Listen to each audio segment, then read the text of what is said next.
principle. Bina is the female principle, but this is where we have to stop. It has nothing to do with male and female, and it is not a battle of good and evil. A lot of times when they make lists, and this is how you can tell, this is what they deliberately do, show this thing to show, because it's set up as a duality purposely. And then there is, you have a right side and a left side. Then you have what's called a middle pillar. All right.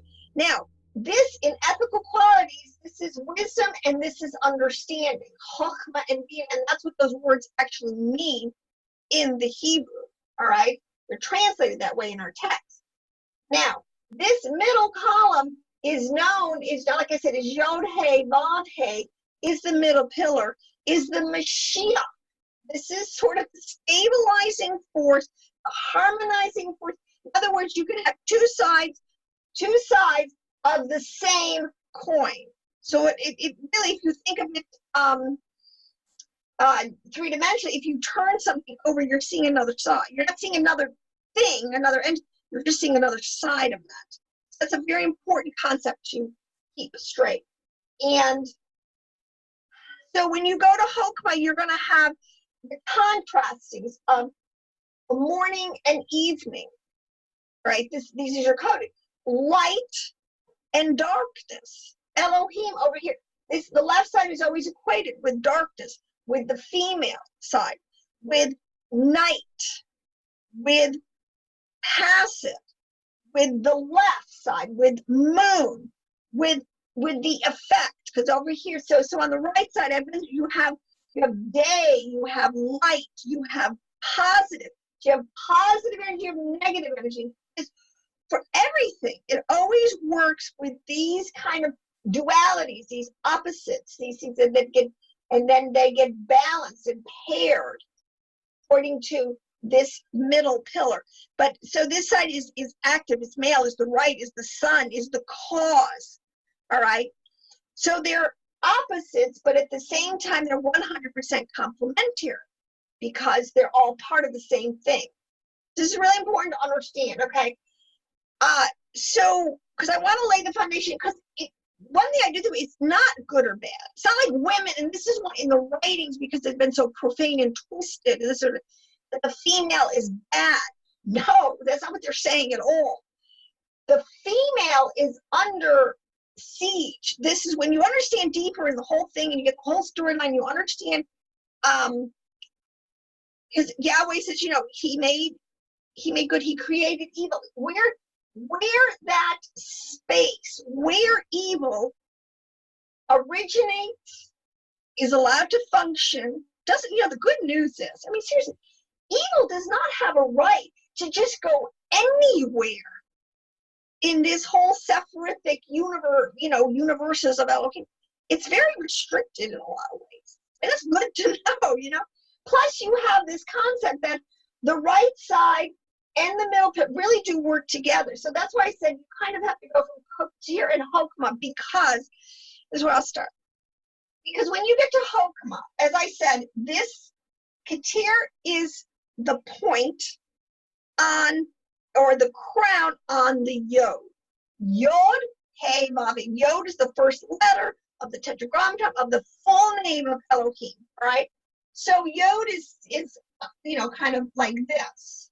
Let's see, Yod, probably very poorly done. But in the script where it's described, it has a little point. It has a little crown. This represents Keter. Hope you can see that. But the Yod, in and of itself as a letter, does represent Hokhmah. All right. So they're paired. So it's one, you don't take the point off of the Yod, and they only kind of put it there visually so that you know. Inside Yod is Keter. So everything, all the thought, the original thought of Elohim kind of went into Keter and morphed. The first thing we know is called Hokhmah, which is called wisdom, which is called, it's the primordial point. This is the point where it all started. There has to be a starting point, right? We got a starting point, we got an ending point. Okay, so it starts the point in Hokhmah, okay? because, and a lot of reason, Hokhmah, because Keter is so sublime. You know, part of it is having some humility in the sense that you can't know everything. Elohim, I mean, come on. The sages will tell you, and I agree with this, by the time you get to Bina, we can begin to really wrap our mind around this and be comfortable and understand it. They say Hokhmah and Bina and Keter are, you know, so high up and take such high levels of cognitive, mental consciousness to enter into and really understand those realms. So, trust me on that one. So, but here you have the point, all right? The primordial point. Now, the word for Hokhmah is the word wisdom. And what is it? We're told the primary thing is to get wisdom. And I can't say it enough time. You are supposed to be able to get and reach. This is our goal, up to this level, high level of wisdom. This is the goal of the fourth sage. All right, you want to have such elevated consciousness that when you look down and when you see and understand everything, you're seeing it all, just like Adam. You're really trying to see it. And what you're seeing, believe me, you're not just seeing physicality. When you're seeing deep spiritual truths, realities, beings that live in those things, all right? So you're not on planet Earth in a physical sense. You are at levels of creation consciousness that are real, where the intelligence are so, you know, so high, all right? But other ways in which they code this information, all right? So another way you look at this, I said, looking at this as a body, this is a head up here, Hokhmah, Bina, and Keter. This is what we would call the brains of the operation. This is where all of the, you know, the decisions are made, they're locked in, Hokhmah, Keter, and Bina work together in a three, and this is very important. And you see the horizontal line is here, very important. They work as a unity, they work as a triad. This is where the male and the female have to work together, all right, and supply what each has in order to make, which does come down to make the next level of creation. That's the way it was designed. So you can't get away from this male-female principle. It's built in, it's fundamental, everybody sees it. Science will call it polarities, whatever you want to call it. You know, a rose is still a rose. I don't care what you call it. So other ways in which they use or refer to Hokhmah and its high level. It is called, first of all, it's the right brain, all right? It is, and this is the whole point, the right brain and the left brain, Hokhmah and Bina, two eyes. When you see at this level, of course, we have two eyes. This is where these things, we do eyes physically, but I'm talking about when we have spiritualized. There's ways in which we can, you know, the language and the letters. This is the Hebrew, the letters and the words go together to form explicit cognitive images and what would be the word? Pictographs in our mind in which we can understand, all right, these realities. So it's coded, like I say, it is the Yod of Yod He Vav He. It is the right brain, which is, again, the right brain and the left brain. They know today work very differently. But in a healthy individual, you have an active, you know, a healthy right brain, a healthy left brain, and they're always kept in check and in balance by the middle. There's a part of the brain, I forget off the top of my head what it's called, the middle pillar, the middle part of the brain, okay? It's coded with the patriarchs. I told you there's always a patriarch. With Solomon, because it says Solomon was the wisest man who ever. Now Solomon, it's interesting thing, they're just using his name, his story, because he reached such a high level.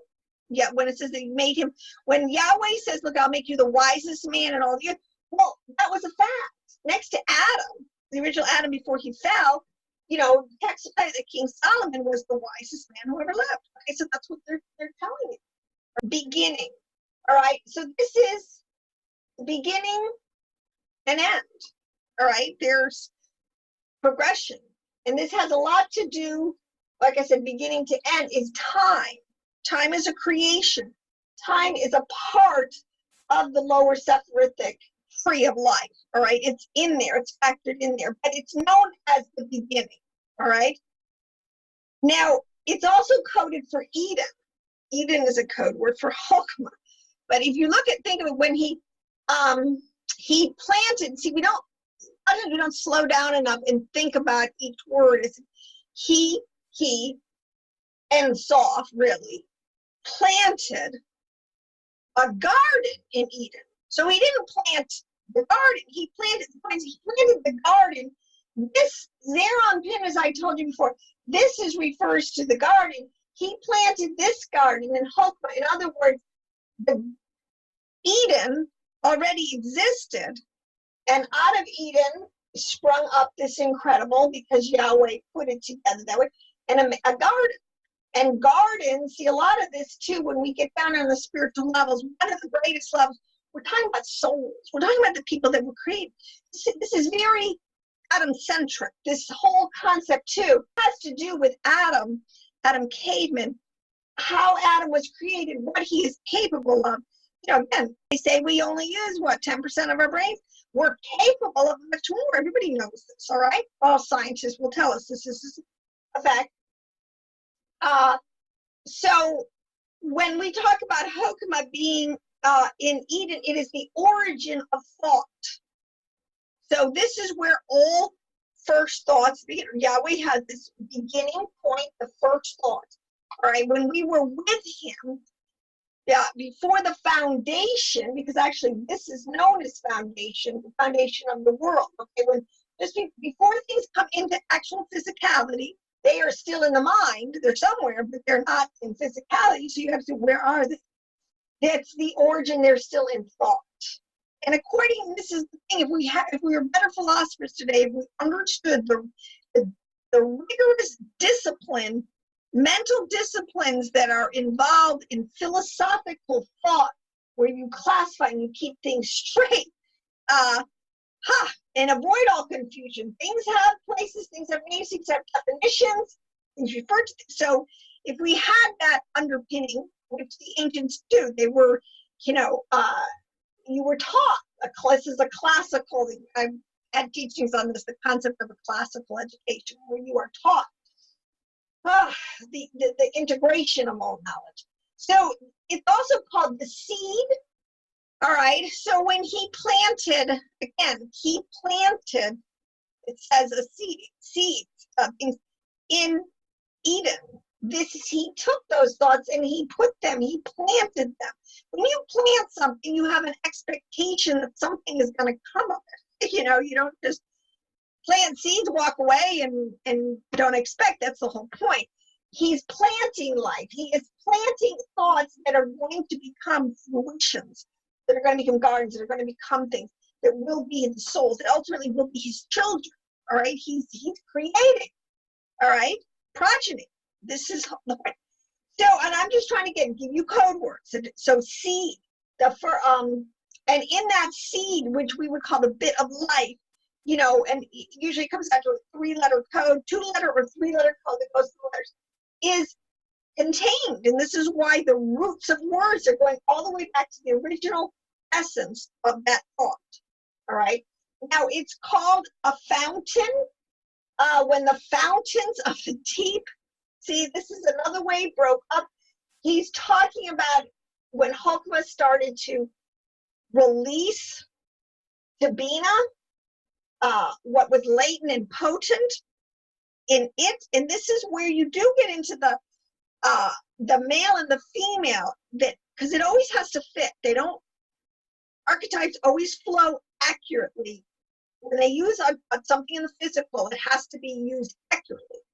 So the male projects his seed, his life, his code, all those sperms, those bit cuts, into Bina, who is known as the female, which is also known as the earth, the upper earth, the unformed earth at this point. But it's still, in principle, Hokhmah is projecting. It's why it's active. It's actively projecting into Bina everything that it has, life coded, everything into Bina. All right. And she receives it. And then she produces life. This is how it works. Much of it we really do just so take for granted. So it's also known as will. This is the beginning, the primordial will. Your will be done.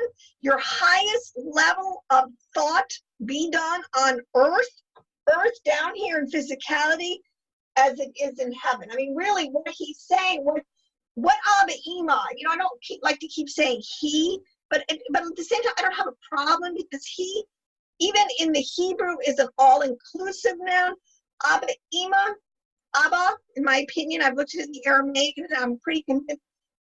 Ab, which is AB, which is the word for father, Keter, and Ba, which is bet, which is the female, they're paired together, Abba. So whether you say, he, father, Abba, it's all included. It's a package deal. They just shorten it. And if you understand, so I'm not slighted because I understand. Hokhmah can't do anything without Bina, So don't worry. As I say, don't sweat the small stuff. It's all very packaged. It's all neat. Nobody's leaving Bina out of the mix by referring to God sometimes as a he. When you understand the true depth of this thing, and that's another word for Hokhmah. Hokhmah is one of the words is depth. And I said, when he broke up the depth, see, there's so many levels of meaning on this thing. But the depth is one of the words. Father, I just told you this is the word Hokhmah. This is father, and mother, and it is the word Abba. I just went through that, how I believe that the letters even are inclusive. The male and the female are included in that term. All right. I told it's the right brain. I was talking about the eyes. These are the inner eyes. So we have a right eye and a left eye. But the point is, and this is where you can't make this stuff up. Science tells us our two eyes. We have two eyes, but we see one image. How's that happening? Because it's paralleling, and the physical is totally paralleling what is always going on in the spiritual. Two entities are coming together and forming one. That's the way it works. All right. So even your eye be single. That's what it's talking about. If your eye be single, it's full of light. If your eye is single, meaning if it's unified, if you have both the right and the left, your spiritual eyes are working in tandem and you're seeing correctly through both, you're going to end up with dot knowledge, which is true wisdom and understanding. That's what the text is telling us. All right. So then we have the planet. This Hokhmah is with the planet Uranus, and Uranus, we know, is one of the way far out planets, and they didn't even discover it. No, it was there because the ancients knew always was there, but its influence, it's so far away. We think that there's no influence, but actually its influence is very deep. It's there and it influence, but it's nothing on the surface. It's very deep. All right. So it's all working. And I would talk about the pillars. This Chochmah starts the male side. It starts the right pillar, and it is the head on the right side. All right, of this particular pillar. Bina is the head, so to speak, of the left side of that pillar. This is so weird. In Freemason, you think they made that up about the pillars and equating it to Joe and Boaz and these things? No, they're just copying an already established system. All right. Oh, drives me crazy. I'm not going to go there. All right. So you have, and I said male, it's the male side because the male is active, the male projects, the male is the progenitor. Even in the sense of a father, you have to have the seed from the male projecting into the female, who has her own set of apparatus, so to speak, that to create the next level of life. It's a system, it works, it's all built in there, and it's so scientific. It's so, that's what I love. It's also known, I believe the side is water, okay? And we get into the upper waters and the lower waters, and there's a whole lot encoded into that. So, I mean, that's a lot of information. And, you know, I haven't even begun to do it justice to break it all down. But that was just, let's just see if I covered my notes, just to kind of whet your appetite, to make you understand how intentional this chart is. Nothing to be afraid of. We just have to learn it. So we're going to get wisdom. We're going to get Hokhmah. All right? So on that note, may Abba, our Heavenly Mother, Father, bless us, bless you, bring you into all knowledge and truth in Him and in His mighty name of Yod-Heh.